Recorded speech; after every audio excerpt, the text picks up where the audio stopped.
From Cali to Tally, it's time to wake up. WarChant.com is your ultimate Seminole sports source, and this is Wake Up War Chant. Now here's WarChant.com's Aslan Hudjavandi and Corey Clark.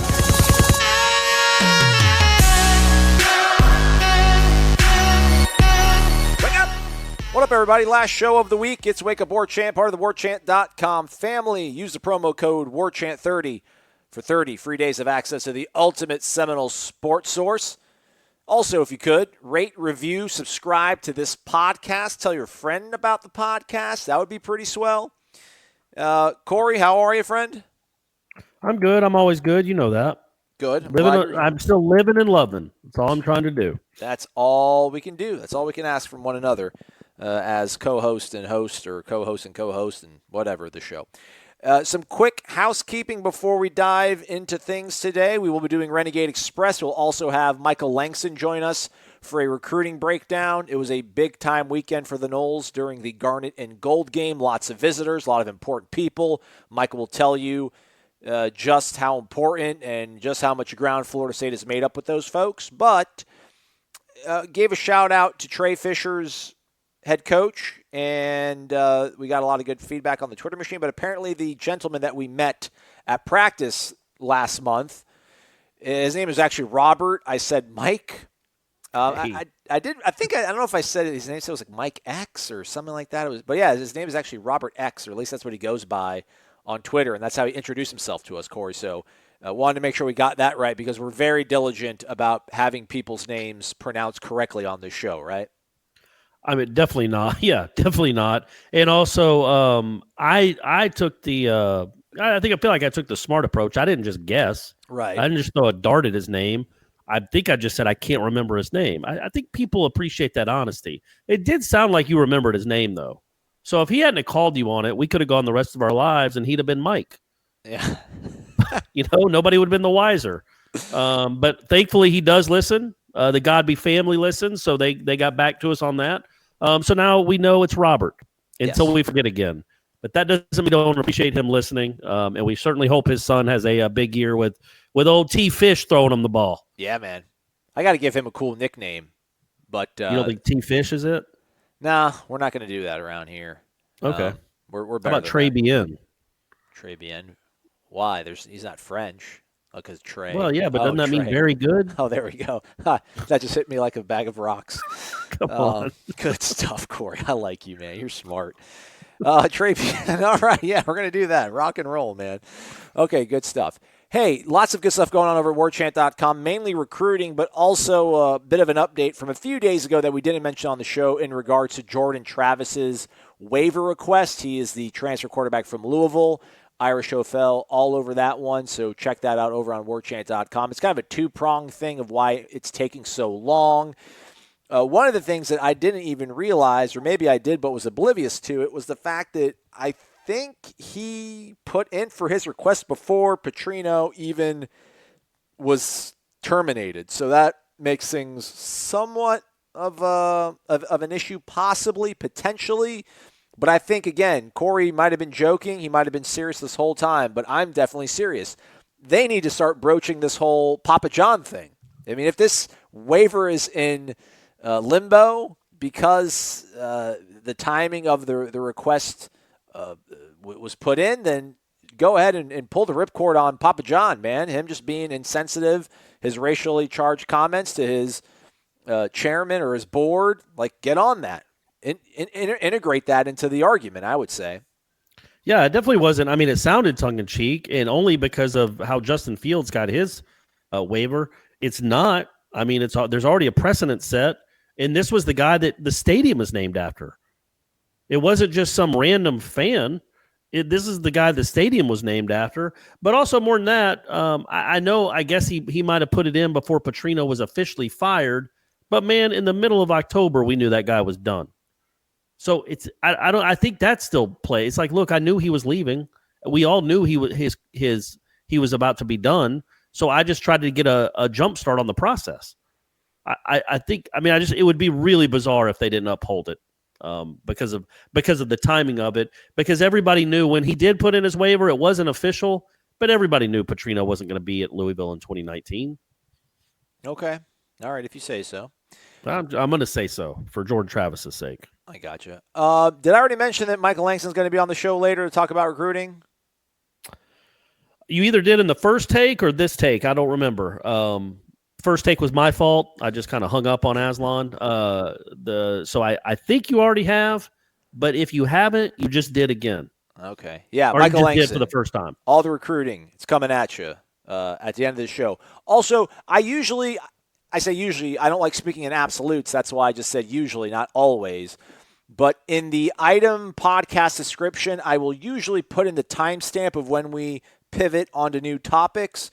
So if you want to get right to the recruiting stuff, look in the item description and it'll have the time code, the timestamp of when you should fast forward to if you want to get your recruiting fix. But before Can you that, imagine somebody fast forwarding through us to get to recruiting? I mean, I get it. Recruiting's important. It's the lifeblood and everything. But you can't fast forward through us to get to that. It'll get to you when it gets to you. Yeah. Okay. Let's start this Renegade Express thing, Corey, shall we? Let's get right to it.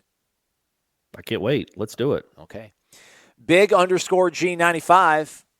Wake up. Come on, gentlemen. I told you in my first Renegade Express post that I'm from southeastern Washington, D.C., mentioned Marvin Gaye, Dave Chappelle, Sam L. Jackson. We're all from D.C. Remember, I was the guy who asked if players lost to attrition get a pink slip or eviction notice, and also the guy who said I must admit too many times in my last post. Anywho, Corey, you are correct. Most of the teams that I picked were when I was a young chap trying to find my way in the sports world, and it's not by coincidence that they were winning at the time. Remember, he was the one that liked the Indians. Yeah, he liked all of them. Yeah. I think he was a big Tyson fan too, right? Early 90s? Probably. Yeah. The key now is they're not winning, and I'm still holding those same teams down. Also, I was both a Redskins and Dolphin fan, but I dropped the Skins after a 91 Super Bowl year. I couldn't stand Mark Rippon. Now, because of my dislike for Rippon, watch my Dolphins draft his son out of Boise State in the 5th round. SMH, shaking my head. BTW, by the way. The spring game was great. Chicks dig the long ball. And the way Jay Black was throwing it downfield, expect his stats on and off the field to be on the rise. P.S. Ask Brady who is his 2 favorite characters in the Marvel Universe and who would win in a fight between the 2. Okay, yeah, we can do that next time. You know, Shanna actually brought up, she's like, you know what you should do is one Renegade Express question, just let Brady answer it. Like, even I could just record him answering it and then sending it to you. I think that's something that could get real old real quick for our listeners, though. I mean, it's cute once. I hesitate that maybe people will be like, all right, man, I don't need a 10-year-old talking to me every week. So we'll see. We'll see how it goes. We'll see how big a part old Brady Clark is in this show. Obviously, he's going to be a huge part in about, what we think, 8 years? Yeah. Mm-hmm. When he's, Michael Langston's going to be on talking about him a lot. Right. Which is going to be weird, me having to, kind of, I don't know, how would I even host a show when my kid is like the number 1 recruit? Like, I guess I give updates. I don't know. I don't know what I should do. It's going to be it's going to be a tricky proposition for me. But yeah, I think James Blackman, going back to, I think what one of the points of the question was, he does throw a nice deep ball and he's not afraid to throw it. And that should excite you, if nothing else, right? Indeed. There was one that I think he threw to Helton, I want to say. That was just over the middle. Yeah. It was so pretty. Perfect throw. And the first one to Terry was a perfect throw. Yeah. He also had another one, it wasn't a 50-yard bomb. It was over the middle that Terry had to reach for and drop. But kind of more of an intermediate, I guess a long intermediate. I don't know if that even exists. But yeah, he does. We know that he's not afraid to throw the deep ball, and he will throw the deep ball. And for whatever reason, it was really hard for the guy last year to kind of pull the trigger on those throws. Yeah. All right. Although it's kind of weird though, right? If you're a Redskins fan and then you hate the quarterback so much that you stop being a fan, even though he won a Super Bowl. Like, what did Mark Rippon do? I feel like Mark Rippon is just a very... He won the MVP that year. Like, he was really good. Middle-of-the-road sort of guy. Friend of the program, Bimini Bounce, sent in a question earlier in the week, but then he deleted it, but I can still see it, but I'm not going to read it because apparently he deleted it for a reason. It had Was to it a do really with, dumb question? Bimini No. Bound doesn't ask dumb questions. no, it was in regards to spending money on a golf facility since it's Masters Week. Ah, gotcha. Go Brooks Koepka, by the way. Man, I'm so sad I'm not going to the Masters this year. Like, part of me almost wishes I didn't even go last year because now every single year when it comes around, I'm going to be just so nostalgic and I'm going to be so sad that I'm What not day there. did you go?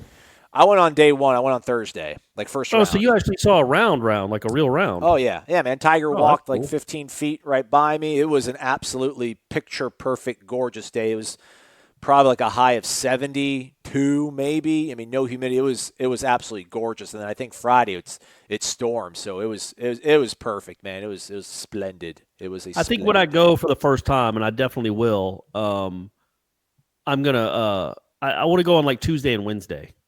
Okay. I just think that would be. It's more relaxed. It's not as many people. I know it doesn't count. It's practice, but you still get to see the same guys, and they're still awesome and hitting shots. But yeah, I think it'd just be a little more laid back. And it's Thursday. It's not like you're going to see any real history on a Thursday at the Masters. Not dismissing what you got to see because that's cool, but I'd just as soon see a Tuesday or Wednesday practice round, and just because I've never even been on the course. I just want to go on the course. Again, man, there's so many things don't live up to the hype these days. Everybody tells you this is the coolest place, the best place, blah, blah, blah. I mean, it is every bit as beautiful in person as it is on the television screen, maybe even more so because it's real and you're there and it's just amazing. Just the vividness of the colors and everything. It's awesome. I hope to go back someday. Probably not, though. True Knoll. Morning, boys. It's going to be a long, hot 4 months until fall camp. Would the selection committee really keep a Seminole baseball team with a winning record in Mike Martin's final season out of the tournament? Yeah, that's a good question. It's a fair question. You feel like, if their RPI is like 100, if they're 27, what would they be? 29 and 26 or 29 and 25 with no real good series wins and some bad losses. I feel like there would be more deserving teams, but maybe you could make the argument, not even maybe, it's an argument that you would win. I don't know if they will buy it, but there wouldn't be a more deserving person of getting in, maybe even when he doesn't, when the team doesn't deserve it. I still feel like you could look at like, okay, let 11 have one last go at the NCAA tournament. One last ride, if you will. Yeah, but I don't know if like you would hate for that to like maybe keep Duquesne out or somebody that's never been there. Well, no, I don't care about Duquesne, so screw that. Yeah, I think there is a chance that the if they're 29 and 25 or 30 and 24, that there's a chance that they kind of tug at the heartstrings because it's 11's last year and he's meant so much to the sport that they put him in. But it's not as easy as just having a winning record because remember who they played in those first 12 games. I mean, you're talking about I think Maine has won like 4 games all year, something like that.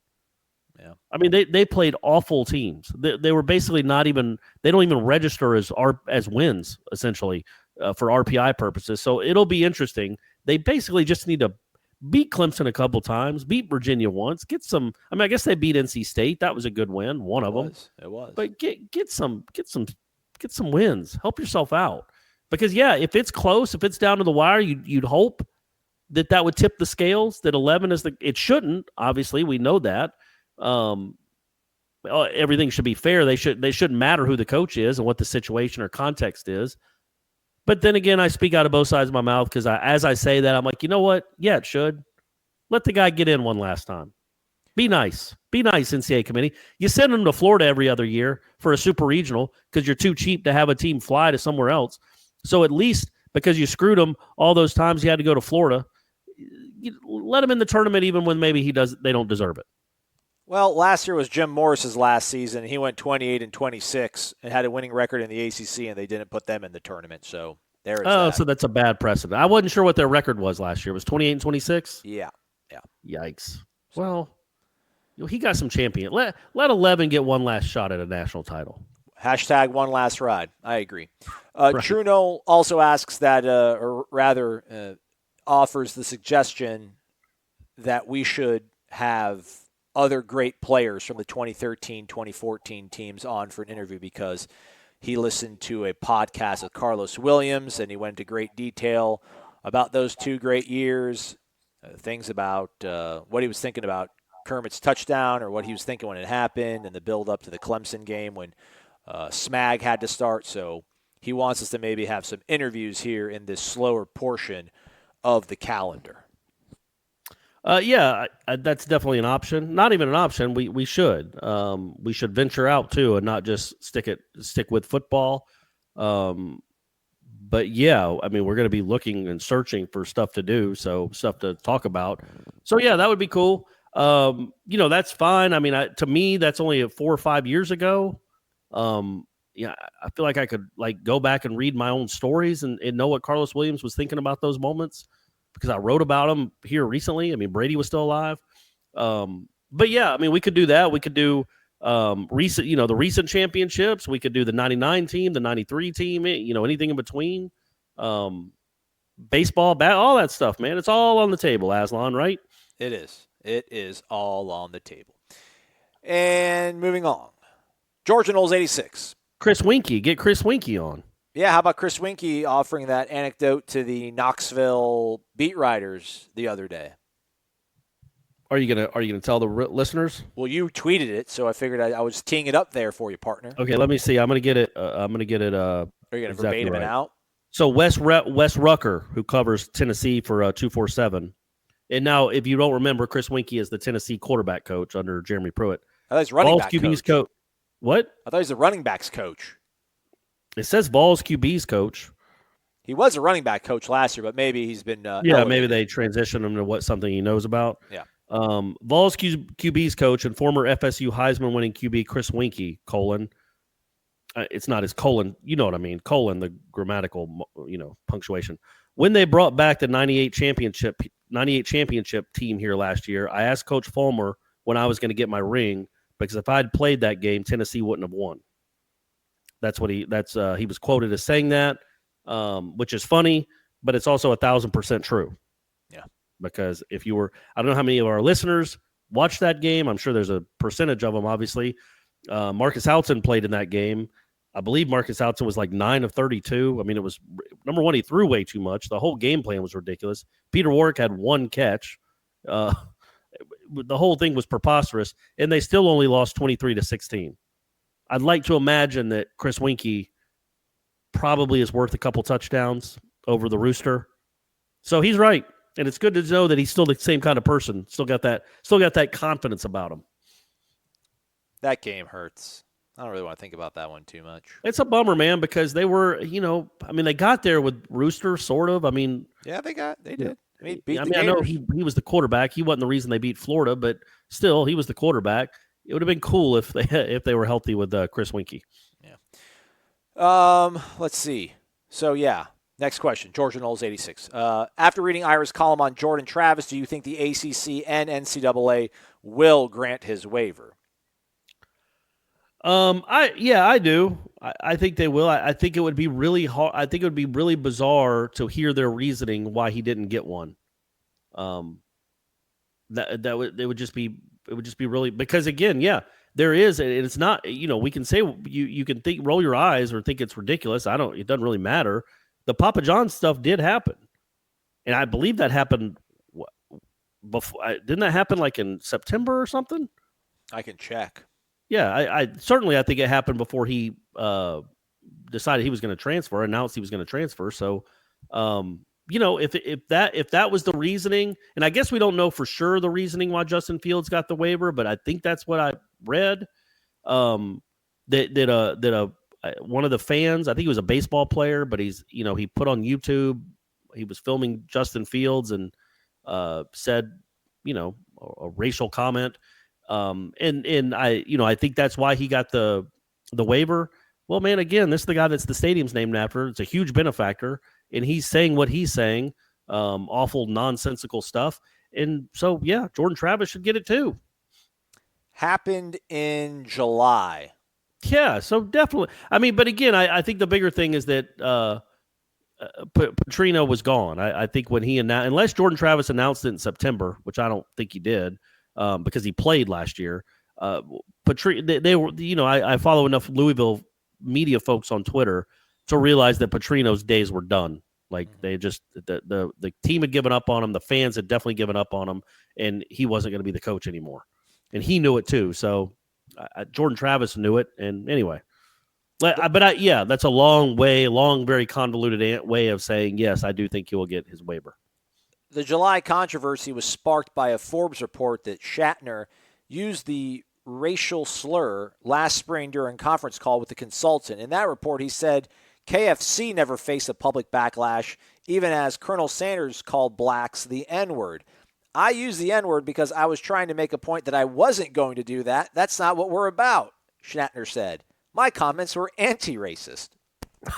Think about the reasoning of saying I use that word to show people that I wouldn't use that word. Yeah. I mean, anyway. Anywho, who do you think will get... That's a gazillionaire. He made $1 gazillion, and he thinks like that. Off mediocre pizza. George Knowles A6 also asks, who do you think will get most improved player on offense and defense at the end of the 2019 season? Ooh, projections. Well, Willie said DJ Matthews was the best improved player or most improved player, he would say, probably going from last year to this spring. So I don't know if that would maybe eliminate him because Willie's already pointed that out. I would think somebody on the offensive line. That's what they need. Certainly that's the answer they need. I don't know if that'll be the case. If Big Baby can turn into something, that would be a huge, huge deal. I don't know. That's hard to. That's just guessing. But I do think it would be a really big deal for Florida State if it was an offensive lineman. That would help a lot. On the other side, I don't know. Maybe like a Cyrus Fagan, because I feel like he was running with the first team at certain points of the preseason last year, and then he did not do anything. What about Levante Taylor? Would that count? Because he's already been really good. Yeah. So he'd be going back to what he was. Yeah, it'd be best return to form. Yeah, they don't have that. That should be an award. Yeah. Who would be best improved on defense? And I also think in one of those corners, one of those sophomore corners. Okay. I'm going to go with Asante Samuel. Okay. I think that guy's I think he's really good, and he knows it. He didn't get to play it. I mean, he played, but he wasn't a huge difference maker last year. I think this year he'll be one of their best players. That's my answer on defense. I'll say Cyrus Fagan, I guess, or maybe a linebacker. I don't know. The defense, it's just, I'd never watched the defense during practice, and then the spring game, obviously, they did not do much resistance. So it's really hard to say right now, but I would say probably Cyrus Fagan, if not maybe one of the linebackers, maybe like a Leonard Warner. I don't know. We'll see. Okay. Georgia Knowles also finally asked, Aslan, were you able to get an answer to my question from last week from Michael? It was about a recruit by the name of Malachi Weidman. Stay tuned. Later on in the show, I've asked Michael about it, so we'll get to it at that point. Get Down Black. Here he is. Welcome back, friend. Good morning, guys. Quick question. What was your observation of number 16, the lefty quarterback? To me, he looked just as good as JT. I think that's Jordan Travis. That arm looked live in person. What you guys think? Yeah, he had he didn't embarrass himself by any means. I think he did make some nice throws. I don't remember watching him and thinking that he was as good as Jordan Travis. But I have to admit, by that time, I was so hot. And me and Brady had switched sides of the stadium, so we were in the shade. And I was just kind of watching the clock, waiting for it to run out because I knew that Color Me Bad was itching, about to be on stage. Oh, yeah. But I really don't. I do remember thinking, okay, those were some nice throws, but it never struck me that he was as good as Jordan Travis. Yeah, watching him at practice, number 16, I think is Alex Elisami is his name. I mean, you obviously saw a kid that walked on and didn't have the natural ability of a guy like a James Blackman or even Jordan Travis. And that was one of the things I would talk about in terms of the importance of getting Hornibrook on campus, was just so they had a good quarterback. Because in the full open practices that we saw the first 2 days, Jordan Travis did not look very sharp. Willie mentioned it in his comments after the spring game. Corey touched on it on Monday when we had the show. Even watching him throw against air, just you would figure that if he wasn't throwing passes as crisp and with as much velocity and spin on it in practice in week 3, that probably he wasn't going to offer maybe the best looks for your scout team and your second and third team. And I'm still talking about Jordan Travis. But then he goes and has a really good spring game and shows you something. Elisami was a grade below probably Jordan Travis in those practices where you just kind of thought, well, at least this gives an opportunity for James Blackman to get a breather. It didn't seem like he was going to be able to give a really good, gauge of what teams can, the receivers can expect on game day or give the defense a really good look. But I thought he looked much better than I was anticipating going to that spring game. I don't want to dog the kid. He's a walk-on. He's out there trying. So, props to him. But, I don't think he'll be pushing for any significant playing time at any point. But, frankly, you'd be in trouble if he was. Yeah, he's not here to push for playing time. Right, exactly. He's here to run the scout team, and he's here to get reps for other guys and hopefully get better. But, that you don't need your second string walk-on playing any meaningful minutes. Yeah. But again, I think it's encouraging that him and Travis. Yeah, they both look better. I'm telling you, folks, game. those first 2 days, you're like, what is this? Was he the one that Dent picked off 2 passes in a row? Yeah. Yeah, literally those 2 passes that he threw to Dent, anyone listening to this show could have picked them off. They were just thrown up in the air, really no rhyme or reason, just shot put it up into a mass of people. And for him to do that on those first 2 days, so much so that Tamori and Terry was even like, are y'all going to count that? Because the defense was celebrating the interceptions. To the way he looked on Saturday in front of 30,000, 27,000 people, that is a huge kudos to that kid, man, and to the offensive coaches, because he looked like a capable quarterback. Certainly not what he looked like those first 2 days. That really, to me, that kind of speaks a lot to what they're doing. That both those kids, and again, we don't think that the lefty's going to play, but that they improve so much. Isn't that a really encouraging sign? Yeah, certainly. Definitely, yeah. Man. Yeah. The next question, Davis Empire _ Noel Blooded. Wake up, Duval. Hi, Aslan. I almost spelled Ashland again due to auto spelling. LOL. Laughing out loud. Corey, if you could pick the starting skill position for offense against Boise State, who would it be? So are we going 3 wides? Yeah, they run like a 13. Well, we know 15's out there. Right. Cam Akers, Blackman. Does that quarterback's a skill position, right? Or are we just talking about the? Yeah. All right. So that's 3, and then I'm throwing DJ Matthews out there. Mm-hmm. Yeah, and then, I think Cam McDonald's going to play a lot, and I don't know where exactly they're going to line him up. Well, he'll be tight end.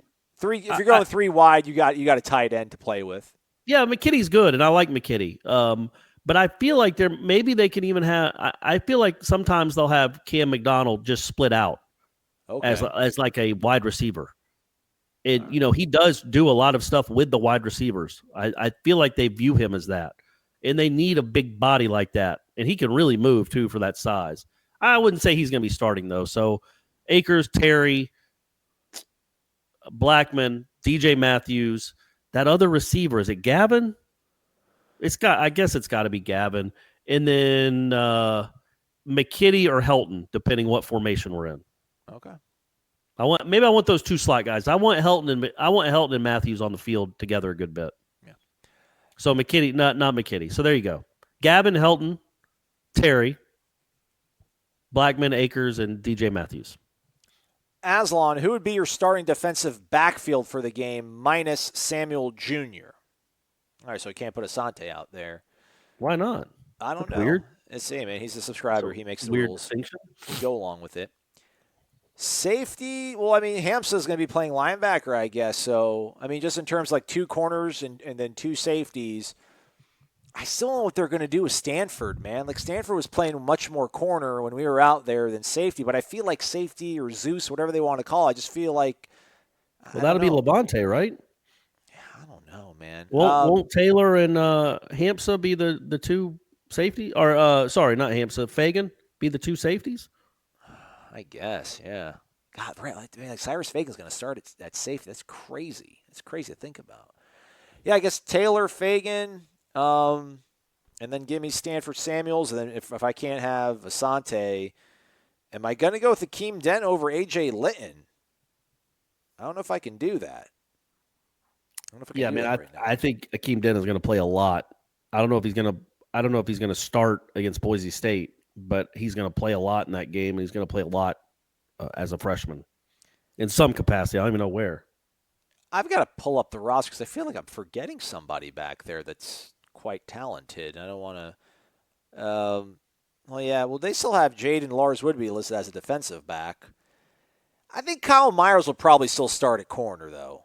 I forgot about old Kyle Myers, man. Kyle Myers started off pretty good, and then the Miami game happened, and then we just started burying the poor kid. So you think that they're in this a real question? So you think that like Asante Samuel won't start? No, but he's telling me that I can't pick him. No, I'm saying, but you said that you think Kyle Myers will start, and I think we both think that Stanford Samuels will start. So where does Asante Samuel fit in? He does start, but he's asking me who would be my starting defensive backfield for the game. Oh, he's saying minus Samuel Jr. Oh, so I can use him. He's saying that I already have him penciled in at one cornerback position. Yeah, but then you can't have Kyle. I mean, I guess you could have three corners on the field. Your two corners are going to be Samuels and Samuel. Okay, so you don't think Myers is going to start? No. Okay. No. Yeah, but he'll play a lot too. He's a veteran. He'll play a lot. And that's going to get really confusing with the Samuel and Samuels. Yeah, but we're going to try our best. Maybe just call them Asante. Maybe we should use their first name, Asante and Stanford. Yeah. I don't know, man. Now I'm going back on it. Maybe they'll put Samuels, the third, Stanford at corner, or I'm sorry, at safety, because, like, are they really going to put Levante at I mean, I can't see Levante playing, like, traditional safety. Like, nickelback, I get it. I don't know. This is way too much time going into that. We're going to see. We'll all see in Jacksonville. Yeah. He does ask me to ask Michael who the two top recruits for the 2020 class would be and why, but I've already recorded this segment, so I'm sorry I didn't see this beforehand. Maybe I'll ask him next week. And then both of us are asked, what one player impressed us the most on offense and defense this spring, and which incoming freshmen have the best chance to make an impact on the roster? He says Travis J.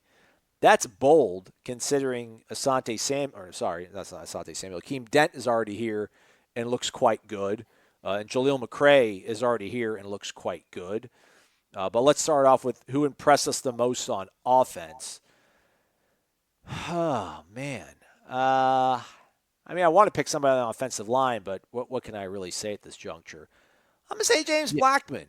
I just think James looked really good. I think James looks like he's grown into the role. I think he's matured, not in terms like not an emotional maturity, but just in terms of a game management, having the right mindset out there. You know, he mentioned it many times. I think Willie even touched on it, just him getting too amped up, too jacked up. And you know, James would mention that sort of stuff about when he was a freshman. And he would do that to try to get himself going and his teammates going. I still think he's going to have that same emotion, but I think he knows kind of when to let off the gas and push down on the gas. And then for defense, I mean, I guess I will say Akeem Dent, man. Just I know he's a 5-star. I know he's really good. That was a guy that Jimbo identified super early and stayed on, and Willie didn't drop the ball and was able to keep him in the fold. But anytime you see a true freshman, you're like, it's going to take some time, speed of the game, size, physicality of things. But, I mean, just the hair, too, I think, just makes him look that much ready to go. Well, no, he's the truth. He's the real deal in every facet.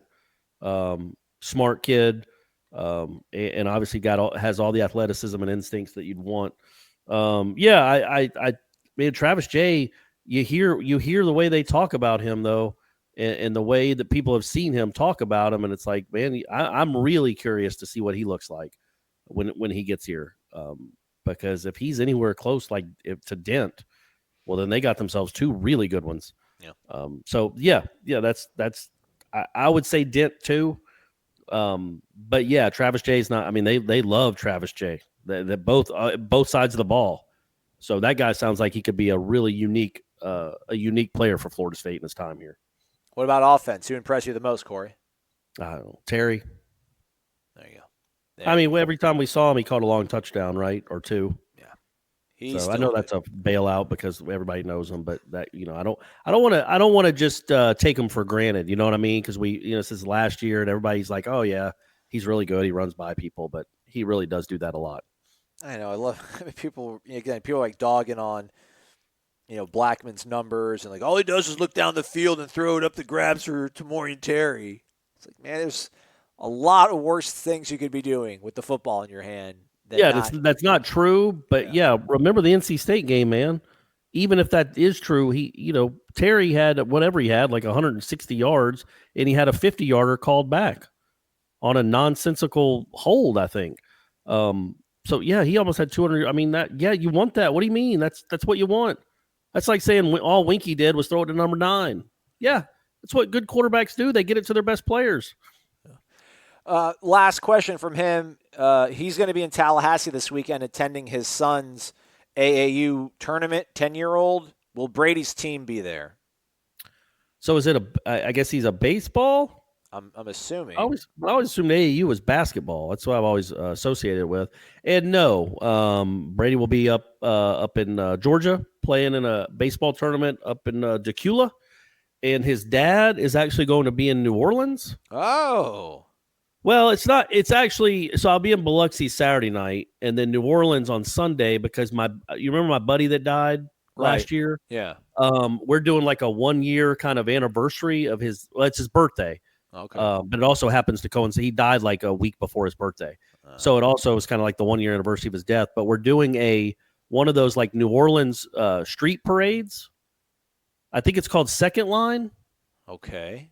You rent the musicians and you walk down the street and it's like a brass jazz band and you walk behind them for like 40 minutes or 20. I think it's 40 minutes. And like downtown New Orleans honoring your friend. I never heard of that. That's quite nice. Yeah, it's. I'm really looking forward to it. It's a really neat way to honor him and commemorate him too. Does it have to be someone who's no longer with us, or could you do that for like the 40th birthday of a friend? I feel like it's just like a funeral procession. Okay, all right. But you could always lie and say that your friend died. They wouldn't be any wiser. I feel like if you just told them, I mean, what are they going to do? Are they going to check obituaries? Right. Well, no, he would actually be there with you. I mean, the friend. Yeah, but they wouldn't know. Right. Yeah. I assume you could rent out jazz bands to walk down streets in New Orleans for anything. Yeah.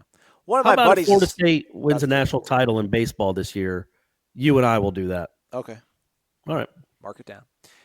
We're done almost. This is the last one right here, Corey. You ready? I am. It's Savage with a D, so I guess it's Davage, or maybe it's Davage 300. Maybe it's like Navage, put in your nostrils, clean out your sinuses. Anyhow, Davage, Davage. Good evening, guys. Love the show. Y'all have come a long way and really enjoy listening. Thanks. I mean, like, we go from like first team All ACC to like first team All American. Is that what we're trying? Like, long way. Makes it sound like we've, like we were not. I feel like we were mediocre to awful to start with, and now we've become listenable. Okay. We still got room to grow. All right. Question: have y'all gone to watch an FSU softball game?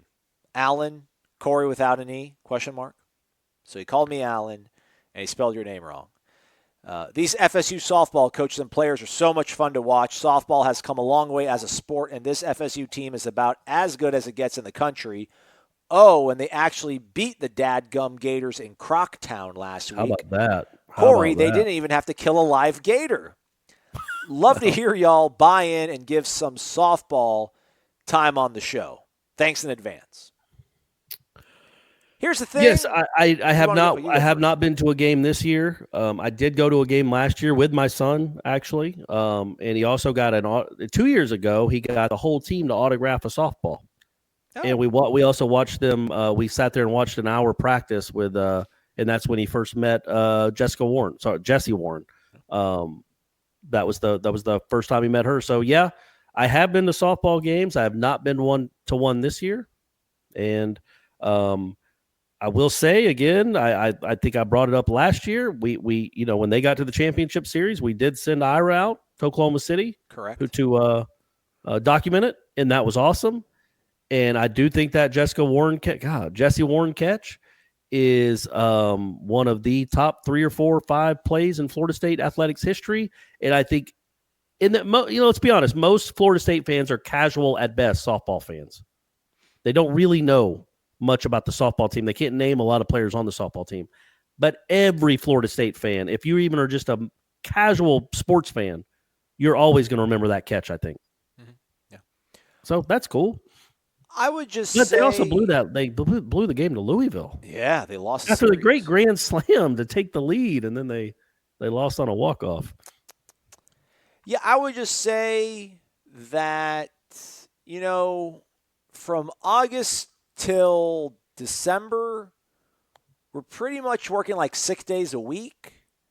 And then Leonard Hamilton decided to go on and be really good at basketball, so that started taking up some more time.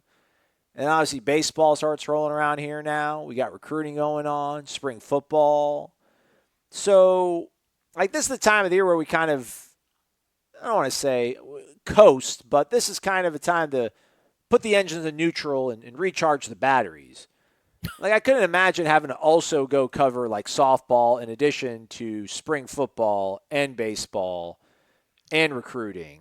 No, we'll cover, but we don't even really cover. We cover baseball big series, but we're not there every game either. And I speak do for think, yourself, buddy. Well, I know you are. It's crazy. But when softball gets to the postseason and they will host a regional, and then you'd hope a super regional, War Chant will be there. So we will do that.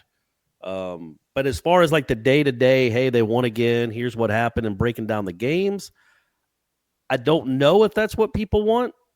I'm sure there's a certain percentage that does or wouldn't mind it. But, we get grief for talking about basketball too much. And they won 29 games this past year. Yeah. So, it's always going to be a football-centric show. But yes, we could talk about and should talk about, and we certainly did last year when they won. I think we had Ira on from Oklahoma City. Correct. We were all aboard that train. That was a really fun ride, especially because they lost their first game. In the way they lost it, you know what they did? They lost their first game in Oklahoma City like the baseball team usually loses their first game in Omaha or when they play Florida. Except they rallied and won, 5 in a row? Something like that. They beat 6 in a row? That was nuts. Yeah. And, that I've always thought that's how the baseball team will have to do it. And that was a nice blueprint to look at. They could have been that team, that softball team could have been man, we're cursed out here. Because they had lost the last time they'd been out there, they'd committed 7 errors in a game against Georgia that they lost by a run. And you're man, are the Florida State Diamond teams, are they just cursed when they get to these World Series and they just can't make plays and they throw up on themselves? Well, no, they rallied it up, man. They flipped the script, as the young folks say, right? I think they're still saying that. I'm pretty sure they are. And that was really cool to watch. A team that was down to their final game, 4 straight games, and won them all against, the number 1, number 2, number 3 teams in the country. Yeah. And you had an all-time great athlete playing third base and hitting like Babe Ruth. It was just a really fun team to watch and cover. Yeah. And at this rate, we won't have a competing baseball regional taking away our human resources. So, yeah, maybe I've never been out. Yeah, but I've never been to a game. I will say I've never been to a softball game, but I'm sure that will change here in the next 45 to 60 days. There you go. Maybe we could do a Wake Up War Chant from a softball game. Ooh, we really should get Lonnie on. Why don't we make a point before the postseason starts to get Lonnie on? Okay. All right. We can do that. Good job. I like that. That's a good compromise, good idea. Most of the good ideas come from Corey. All right, man. We're going to step aside for a moment. We'll be back in about 15 seconds, and it's going to be Michael Langston giving you everything you know about recruiting. Keep it here. You're listening to Wake Up War Chant low-carb beer for the Seminole soul. Back to Aslan and Corey. As promised, let's go ahead and bring in the man of the hour every hour when it comes to recruiting, especially when it's Florida State recruiting. WarChant.com recruiting analyst Michael Langston joining us here on Wake Up War Chant. Michael, thanks for being here, man. How are you, friend? I'm fantastic. Excellent. That means that we're all doing good. So, big weekend last week, obviously, with the Garnet and Gold game, spring game. So much content up on warchant.com right now. Plenty of recruiting updates.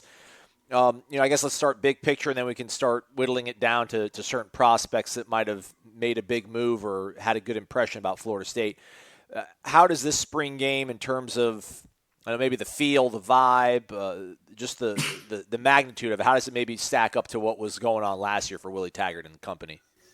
Well, I think it's really good. I mean, every kid that I got a chance to talk to, it was very positive. There was a lot of positive feelings. I think a lot of kids were really impressed, especially offensive recruits, by the offense. They really loved the offense. They really loved how they connected with Coach Browse, and then had offensive linemen. Coach Clements, defense, same thing with Barnett. They liked the schemes they were running, the different ways they were using guys. So I think everything was really positive as far as this spring game, and the fact that they got the talent they got on campus was pretty big, especially for guys that several guys that took multiple day visits. So I think if you asked FSU in a secluded room, they would tell you they felt it went really good. Probably better than expected. Just the way things went with all the recruits, but you always want more than what you had there. I mean, there was a few cancellations like McKinley Jackson. He didn't he wasn't there, and there was a few that didn't make it. But overall, when you look top to bottom with all the talent for 2020 and 2021, I think it was a very, very solid weekend for FSU. All right, let's start, I guess, if we could, maybe on an offense. And I know he's 2021, but obviously a lot of folks have questions about Deion's son, Shedeur, the quarterback out of Cedar Hill High School or Cedar Hill, Texas, Trinity Christian High School. What was sort of the feeling like? Did he get the red carpet rolled out for him? I'm assuming he did. He certainly did. I mean, they've made it clear from the start. His main recruiter is Raymond Woody, which is always a positive thing. Kendall Browse has a strong input as far as in this recruiting as well. I mean, they made him a top priority from the start ever since the staff's been here. So I think the main thing for him was to watch this offense, how fluid it is. I think what he really was impressed with was the fact that there was a lot of balance in running and passing, because he wants to play in a balanced offense. You mentioned kind of pro-style offense, but then he also – I think the main thing with him is just as long as it's balanced, I don't think he really cares, whether it's pro style or if it's spread offense. The main thing for him is he wants to see balance running and passing, and he saw a lot of that, and it was very positive. And I think Georgia's the main competition, but I think it was certainly I would say FSU is probably a slight leader, and certainly it doesn't hurt that we know Deion's very pro Taggart, so he's certainly gonna. If it comes down to that, where his dad, if he asks his dad an opinion, I think certainly will be a push for FSU. But this kid's like 2 years away, so we'll probably worry about that next year. But I think I would give FSU a slight lead over Georgia right now, just on everything. Because the main thing too is the way he, I got the vibe that he connected with the staff was probably closer, just with Florida State's than it was Georgia's, even though he did like Georgia. I think he feels a closer connection to this staff. Right. Hey, let's talk about the 2020 class, obviously, and the skill positions out wide. This was a prospect that Georgia Knowles 86, subscriber on warchant.com, asked about last week, and you gave me some information, but it fell onto the cutting room floor because my computer had a meltdown, but that's neither here nor there. Malachi Weidman out of Sarasota, Florida, Riverview High School, 6'5", 190, wide receiver, 4-star. I think he also plays a little bit of hoop, too.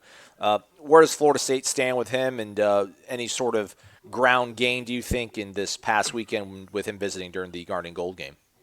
I think I'll answer the latter first. I mean, I think the ground gain was mainly he got a chance to see this offense. It's the first time he's seen it in person. Malachi grew up an FSU fan. His mom is a huge FSU fan, so his mom clearly wants him at FSU. So I don't think it's hard to go up any higher what they were, because I think they were already the favorite. I think they built on that as far as being the favorite, because He likes the comfort he has there. I don't get the feeling he's in a hurry to decide, so he's going to take some trips to different places. But I think FSU, sits in the top spot for him. He really likes what the basketball program has done because he's going to play football and basketball, and I think FSU will certainly allow him to do either one of those. And then I think too, this visit was a chance for him to, build a connection with Ron Dugans, and I certainly got the impression that FSU did a very good job there. So I think at this point, FSU sits pretty good there. Wide receiver, another guy that sort of stood out here. I'm looking at the report you put up there on warchant.com on the recruiting insider. I don't want to give all of the stuff away. But okay. Brian Robinson, a Miami commit, how legitimate is the interest, you think, between him and Florida State at this point? I think it's really legitimate. I think, I've discussed this on my recruiting mill is I think he's kind of in the between a rock and a hard place simply because he wants to be loyal to Miami, but at the same time, he doesn't have the connection like he has with Dugans, with the Miami staff. I think he likes this FSU offense better. I think he just likes the family at FSU better. I think ultimately FSU is going to get the flip. I think it's going to happen. I mean, I've seen these cases too many times when kids are connected with a certain coach and, he committed to that coach when he was at Miami. So I think the main thing is as long as you keep hearing this stuff when Brian visits about the comfort level and the culture and what he loves at FSU, it's hard for me to see FSU not getting that kid eventually. I think they're going to flip him, and you see it more and more, just his body language and the tendencies.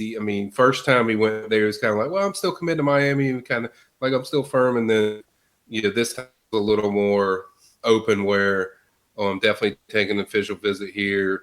He opened up more about the offense and opened up more about what he likes about Browse and how they use the receivers. And certainly he bragged about Dugans, but I think the more you hear that kind of language and body language and the comments from Brian, it just makes me believe eventually, that flip is going to happen. I think it's going to happen.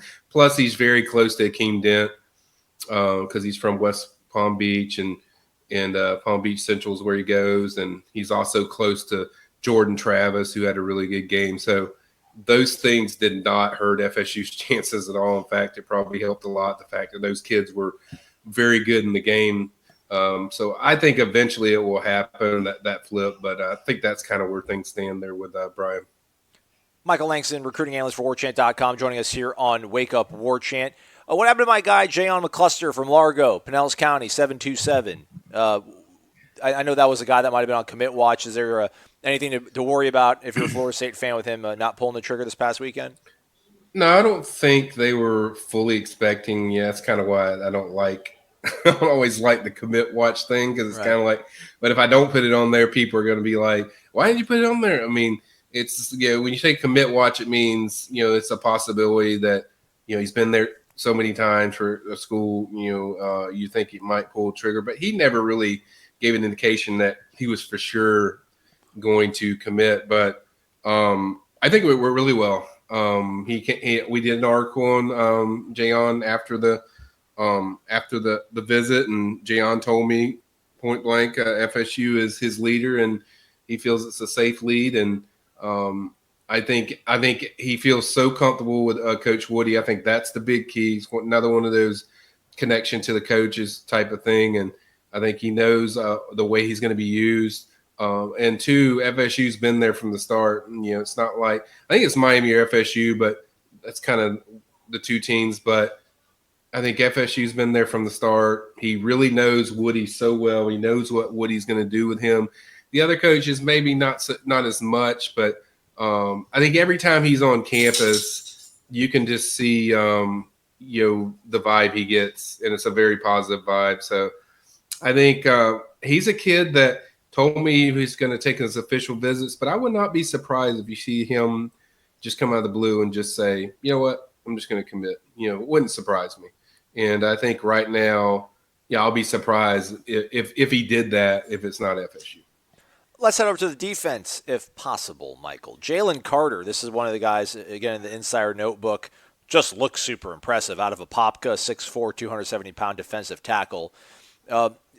His sort of how do you size him up, and maybe give us another name or two of guys that visited maybe this past weekend, or who you think are heating up for Florida State's pursuits, at least on the defensive side of the ball for right now? Well, you have Jalen Carter. He visited, and then you also had the surprise visitor was Timothy Smith over there from Sebastian River. He visited as well. I think with Jalen, I think he won't come out and say it, but I think he's basically said as many words that FSU's his leader. I think Miami's the biggest competition there, but he's made it clear FSU's recruiting the hardest. His ties and closeness with Odell Haggins, he's mentioned that several times to me, that Odell's known him for 2 or 3 years. So he's known Odell for a while. Odell's been on him for a while. So they know each other. He feels comfortable with him. And I think this visit was more just to watch the game and see Coach Hagan's coaching, just what he looks like, what he expects. And then also, maybe talking to a few of the players and getting a feel for that. Carter gave us gave off, some pretty positive vibes so far with FSU. I think it's still early. There's no real set date for a decision, but, everything seemed, pretty kind of the same way it's been, positive. And then with Timothy Smith, that's been a Clemson lean for a couple months. And so then he came over for a visit. So you got to remember too, FSU was his first offer. So, I think FSU had a lot of work to do in that visit, but they made up substantial ground. He's another kid that loves Odell because Odell's his first offer. He knows what Odell's going to do with him as far as developing him. And I think it's, the dead heat with those two teams now with FSU and Clemson. So I think those are your two defensive linemen as far as that came in this weekend. Man, Timothy Smith is a grown-looking man, 6'4", 315. Oh, he's massive. My goodness. He's massive. Yeah, man. Good. Yeah, get on him, guys. Let's get that guy into the fold. All right, Michael, what's coming down the pike? I mean, not in terms of even – I'm not talking about a commitment, but just what happens now between this period, I guess, spring football's over, but high school's still in session. These kids are, trying to, whittle things down here and get their I guess their visits in order.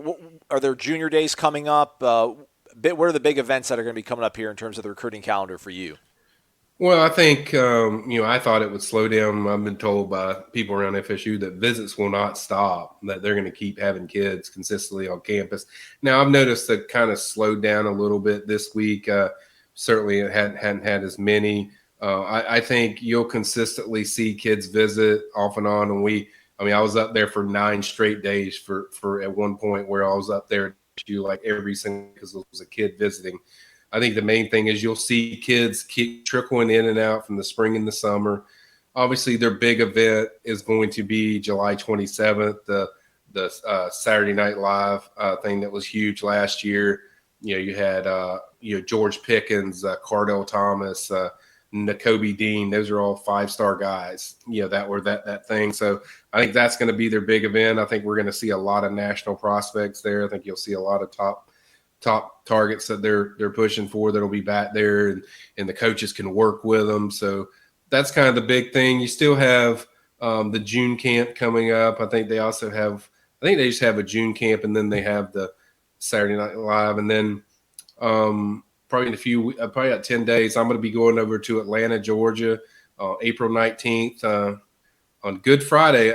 Nonetheless, they didn't care about my weekend, so they're having the camp on a Friday. So I'll be over there for some of the talented prospects in the state of Georgia. So I'll be over there, going to do that, and then me, you, and Gene are going to kind of iron out the details as far as our spring tour. We'll probably start that late April or May.